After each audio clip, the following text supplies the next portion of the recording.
Hi guys, sorry. Medyo mahaba na naman to. Muting po. String muting po tayo. Gamit ang PRS SE CE24 Satin. Usually po, palm ang gamit sa muting. Kaya nga po siya palm muting ang tawag. Pero dito, itatry po natin ipakita na pwede pong gumamit ng iba't ibang parts ng kamay ng right hand. Yes, ito po yung pinapractice natin ngayon.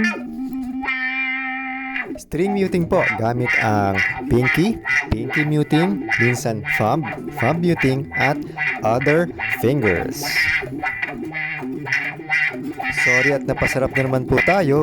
Ayan, so madalas po pag gumagamit tayo ng tremolo ay palm muting po ang ginagamit natin. Kaya lang, hindi po siya masyado maabot sa treble strings, sa mga maninipis. Kaya dapat paminsan ginagamit natin yung thumb. Yes, yung hinlalaki. Kapag hindi naman tayo nagtatrem, mas madali pong gamitin yung other fingers, yung pinky. Ang maganda naman sa pagtatrem, usually auto-mute yung pag down trem. Pero usually po, bass strings lang yung namumute. So, kailangan po natin maghanap ng way na mamumute natin yung strings pag kailangan. So, tinatry po natin ipakita rito kung paano mag-mute habang nagtatry po mag-tremolo. Ayan, hindi po talaga kasali yan. Grounded po yung patch cable natin pero Gora belts lang. Kasama po sa mga tutorials natin, sa mga learn-alongs po natin. Kasi po sa mga videos na to ay ako po natututo rin dito. Minsan binabalikan ko siya para makita ko kung paano ko siya nagawa. Pati na yung mga mali para hindi na po natin ulitin. Again, yung mga strengths po natin ay i-enhance po natin, and then yung mga weaknesses ay i-try po nating i-improve. Ayan, sinisingitan po natin ng mga konting fingerstyle kasi ang maganda po sa fingerstyle ay minsan auto-mute po siya. Yes, minsan kasi pag pluck mo, binababa mo rin yung finger. So, nag-rest siya dun sa strings. Minsan, maganda siya pang auto-mute. Ang na-discover ko lang sa shred sa baba, sa bass strings, usually auto-mute din siya because of the palm. So, auto-palm muting. Kaya usually masarap mag-shred sa baba. Medyo automatic na namumute yung hindi kailangan ng mga strings. So, usually mas bubbly or mas fast yung tunog. Ayan, so usually sa taas yung problema. So kasama siya sa madalas po nating pinapractice ngayon para sana mas malinis yung tunog sa upper strings. So again, try naman natin ibang fingers na mag-mute. Yung trio po, si middle finger, si ring finger, tsaka si pinky. Si hinlalato, si palasingsingan, at si kalingkingan o palakingkingan. Tama ba? So, sorry, yun ang naalala ko. Ano rin siya? Hinliliit si pinky. Pero usually, kalingkingan siya. Ang naalala ko ay palakingkingan. Pero anyway, so pinky na lang. Pinky finger, pinky muting. So yan po. Try din natin ipakita yung mga mistakes or yung mga attempt natin for muting. Ayan, for me, ang advantage ng fingerstyle is usually pagbaba mo ng finger, pagka-pluck mo is nag-mute na siya. Although minsan, kailangan mo tulungan ng pinky, hindi natin masyado ginagamit yung pinky pang fingerstyle, pero napakasarap niya gamitin for extra muting. Medyo nasanay na rin siyang maglumiyad or mag-drop kasi nga sa kaka-tremolo natin. Tapos tulungan po sila. Kung napansin nyo, yung thumb naman yung tinatry kong gamitin ng pang-mute. Sorry, feeling neck tremolo naman to. Medyo bitin. Ayan, so ito po, kitang-kita yung pinky na pang-mute po natin. Pero syempre, may kasamang wah. Yes, ang gusto po natin sa wah is auto-mute naman po yung or auto-minimize yung mga hindi accent notes. So, bubbly and catchy yung tunog niya at the same time. Sorry again, hindi pala at the same time, simultaneously. So, kapag hindi nakaapak sa wa is bassy, so bubbly. Kapag nakaapak or pedal down ay nakataas naman yung treble.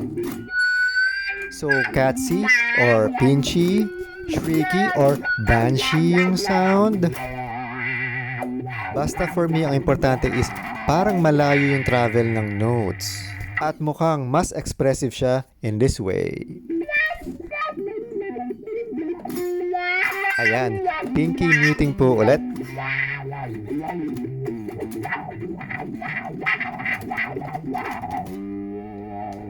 Tapos palm muting na may pedal down, pedal up na wa. So yan, hand demo po ulit.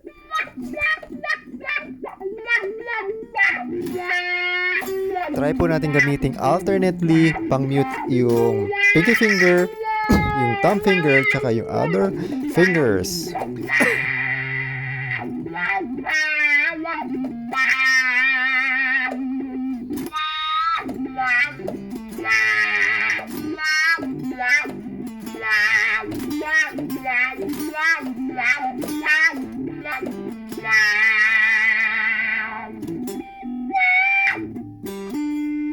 Ayan, inubo na po ako sa attempt nating habulin yung video. Habang hinahanap mo natin yung pinch harmonics. Sorry po, open harmonics pala.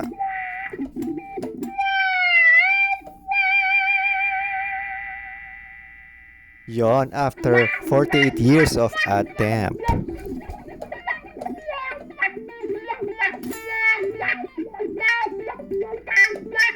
Ayan po, pinagsabay-sabay na po natin. Pinky muting na may economy picking, tapos meron pong wa minimizing.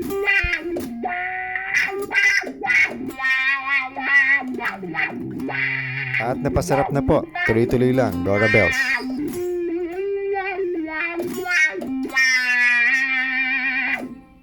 Yon, minsan napakasarap din po magwa kahit or magtremolo kahit naka-pedal up.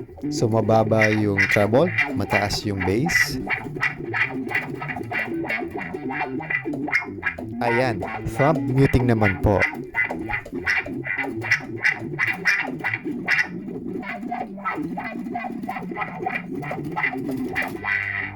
Ayan po, combination thumb muting na may wa minimizing. Yan for me, masarap po siyang i-shred kapag naka-pedal up. So nakababa po yung treble, pero naka-up po yung bass. Yes. So pedal down po is naka-down yung bass, and then pedal up is naka-up yung bass para hindi po tayo malito.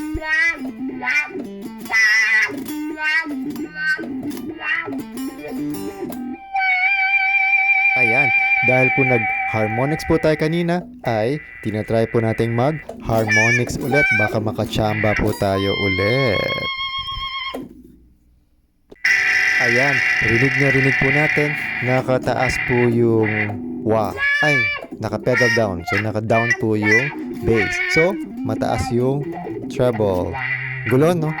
Anyway, basta pakinggan na lang natin.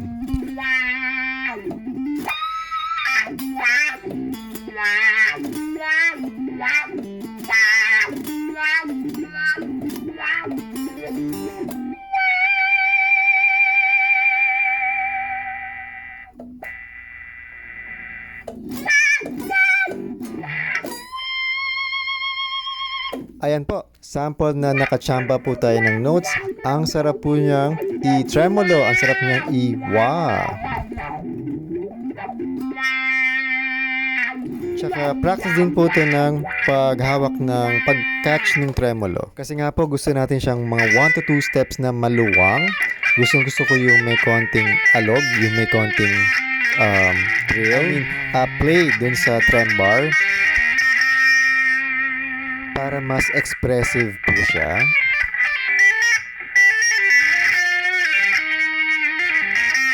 Ayan po, ito yung example ng muting na nakataas yung treble. So napakatalas po ng tunog niya, ng tone niya. Okay din naman.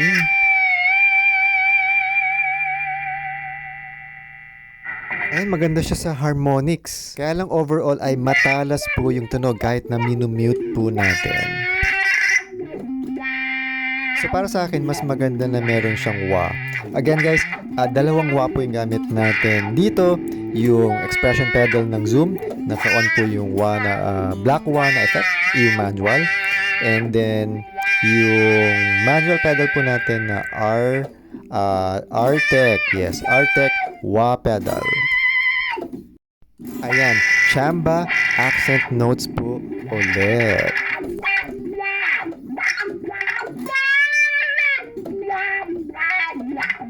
Guys, pina-practice din po natin yung pag-catch ng trem bar. Yes.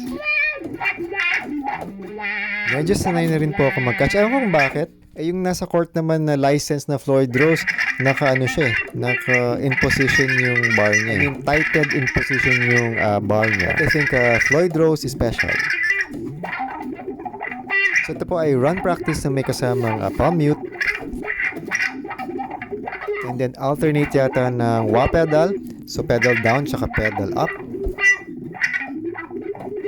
So nauna yata yung matalas na tone and then next yung hindi matalas na tone.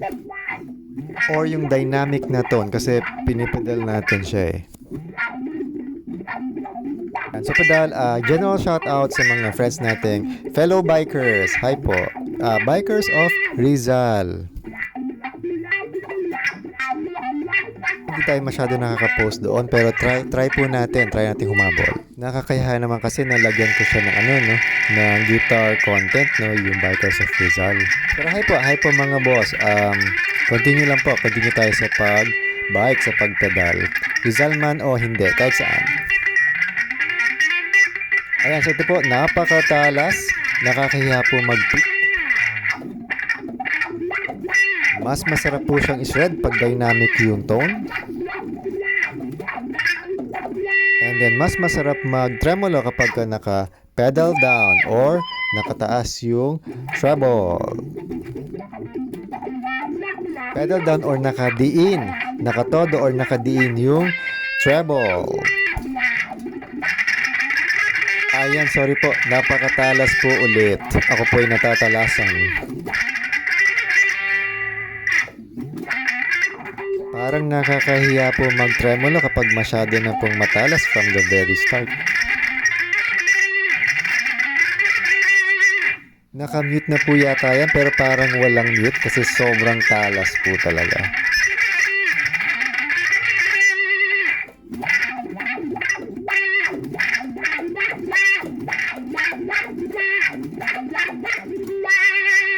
Ayan, mas maganda po talaga. At least for me, yung galing po sa baba, galing po sa bubbly na tone. So, dynamic po. Gamitin po natin yung ating mga wah pedal. Ayan, so medyo backstory lang, quick story. Medyo love po natin yung mga wah pedal at kahit isa lang po yung dedicated nating wah pedal. Actually, naghahanap ako ng volume pedal or something. Parang masarap siyang timplahin o parang gawing parang violin. Ewan. Pero for me po kasi, medyo dream na po itong manual wah pedal. Yan, kahit na I think hindi mura lang po itong RTEC na wah pedal. Tapos, nung nagkaroon ako ng Zoom ulit, yan, meron po tayong 1010 noon. Wala po siyang expression pedal. So, nung nagkaroon po tayo is, yun, nag-enjoy po tayong gamitin siya almost regularly. Yan. So, actually, for me, sarap niyang gamitin. Kahit na wah pedal lang, tapos may konting delay, tapos diretso sa amp, okay na ako. Nagkaroon ng time na ganun lang yung piniplay natin bago tayo nagkaroon ng wah pedal ulit nung nag-comeback tayo So, bago tayo nagkaroon ng Zoom, is ganun lang tayo halos mag-play. Tapos, distortion lang na nakahiram tayo ng Marshall na 15 watts. Tapos, masayang na. Even yung clean na wah na may delay. Kasi una rin tayong nagkaroon ng delay galing sa sa kamag-anak natin. Yan. Tapos na-ibenta rin natin yung ibang parts na hindi natin kailangan. Pero nagstay po yung wah pedal. Yan. So, nung high school po tayo, sobrang bilib po tayo dun sa mga guitar players na magaling po mag-wah. Yan. Ako naman po ay nahumaling lang sa kaka-wah. Yan. Kasi nga, may wah na tayo. So, libre na. Libre na mag-wah every day. So, bakit hindi, di ba?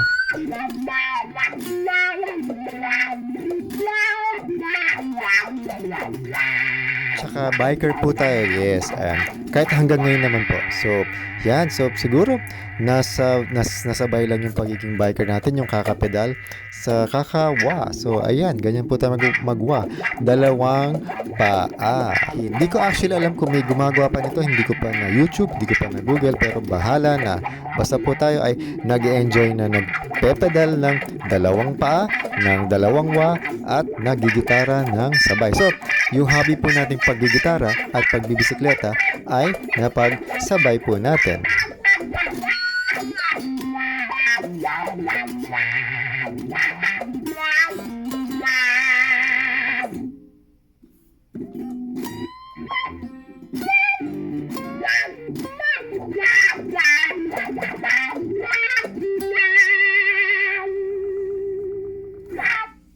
Ayan guys, sorry naman, hindi ko alam kung nasa topic pa tayo, pero ayan, bahala na, just play, continue playing.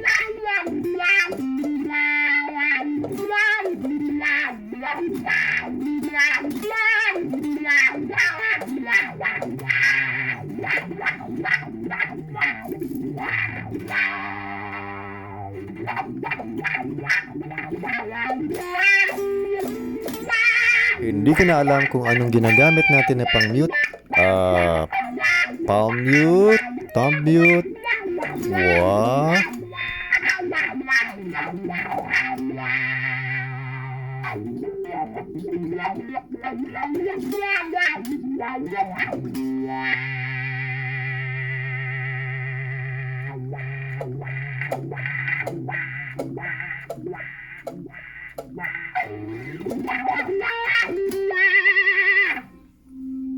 Ayan, basta isa rin sa mga concept na hindi ko naman tinuturo and nilalearn along din natin with you guys is kung ano yung maganda for you, kung ano yung strengths mo is continue lang. Yan. So, ayan, minsan napapasarap. Feeling ko okay naman yung tunog. Nasa ano naman, scale naman. Nasa timing naman siguro. Basta tuloy lang.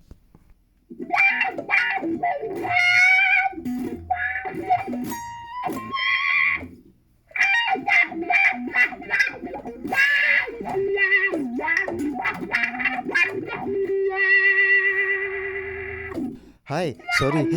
Isa pala sa pinaka-importante na masabi natin sa video ay yan, marami pong salamat sa mga idol po natin, sa mga tinatry po natin i-emulate na ayan, yung mga alamat po.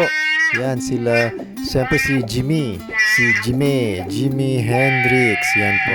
Malayo pa po tayo, pero yun nga, yun po yung mga natin, yung mga idol po natin, yung mga legend. Tsaka syempre si Lodi, Guthrie Govan. Yan, sorry, medyo bago lang yung research ko sa kanya. Syempre mga batang vibe po tayo, mga Satch tsaka mga KH Yan. Pero yan po, legit na legit, Guthrie. Yan, sa kanya po natin isa po siya sa mga alamat. Buhay pa, yes guys. Actually sa tutorial niya na tayo nag-start mag-aral ng na muting na hindi palm muting. Syempre, nung bata pa po tayo, puro palm muting po tayo. Ngayon, yun, tinatry po natin yung mga muting na hindi puro palm. Yan. So, maraming salamat po, Idol Lodi Guthrie. Yan.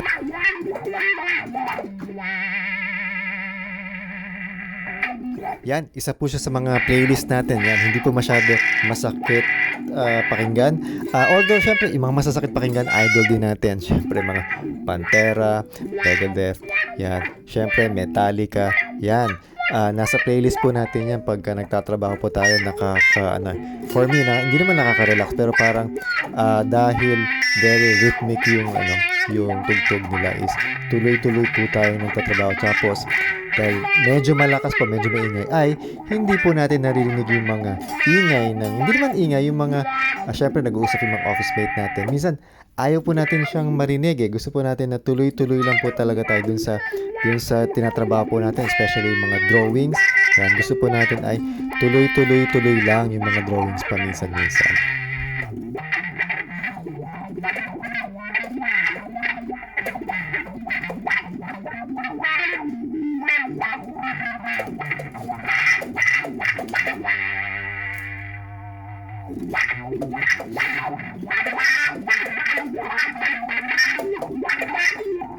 Pero syempre po, nakakapagod yung nagtatrabaho ng tuloy-tuloy. Minsan ma-realize mo, natapos ko pala yung isang buong album or almost na. Tapos, subconsciously, tuloy-tuloy lang yung trabaho mo along the beat. Tapos, pag patapos na yung album, bigla mo ma-feel na, patapos na pala. Hindi ko napakinggan, pero napakinggan mo Pero mas na-feel mo siya kasi nasa flow ka, parang in the zone. So, yun po yung gusto natin sa mga lodi po natin, sa mga idol po nating guitarists. Yan.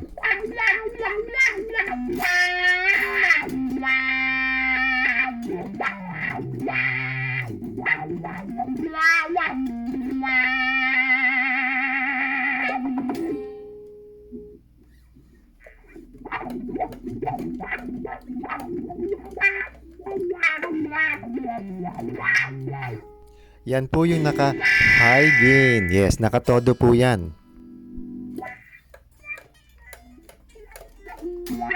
Yan. So, ito naman po yung naka-dynamic volume. Yes. O, diba? Ibang-iba. Rinig na rinig pa yung actual tunog ng strings.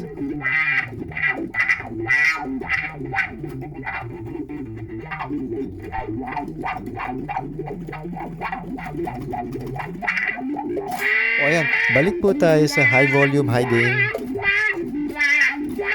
Ayan, napakalaking factor po.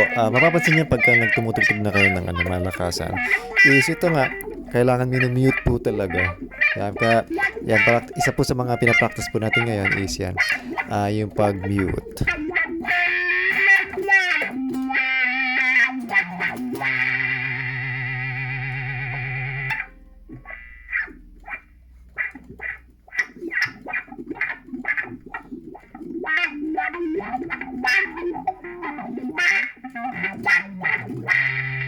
O, di ba? Rinig na rinig yung mga kaluskos. Kaluskos pa lang, may tono na. So, maganda po talaga ay makapag-practice po tayo ng string muting. Yes.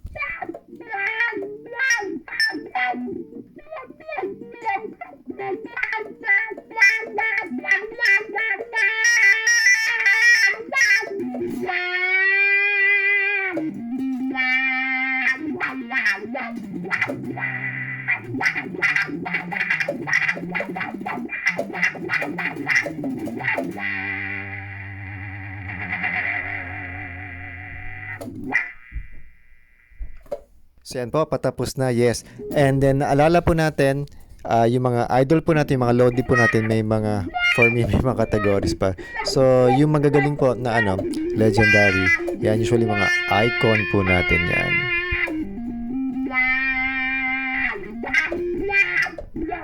And then for me, yung next higher level ay lodi. Yan.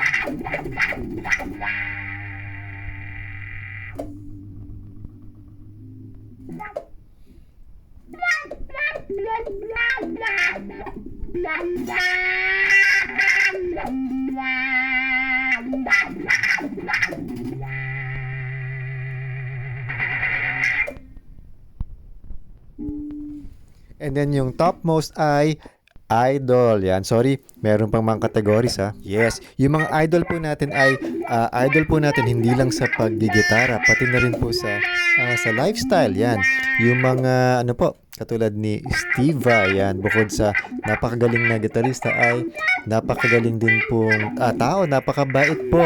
At least sa mga napapanood nating videos, yes. Saka syempre si Idol Kirk, si KH, yan. I think meron yata silang foundation ni Hetfield or something for kids. I-research po natin, yan po, i-verify po natin. Ayan, ito, yung mga rock stars natin for a cause. Yan, buong Metallica pala nag-donate eh. And then, syempre, Steve Vai. And then, Satch, Joe Satriani, Steve Lukather, Paul Stanley.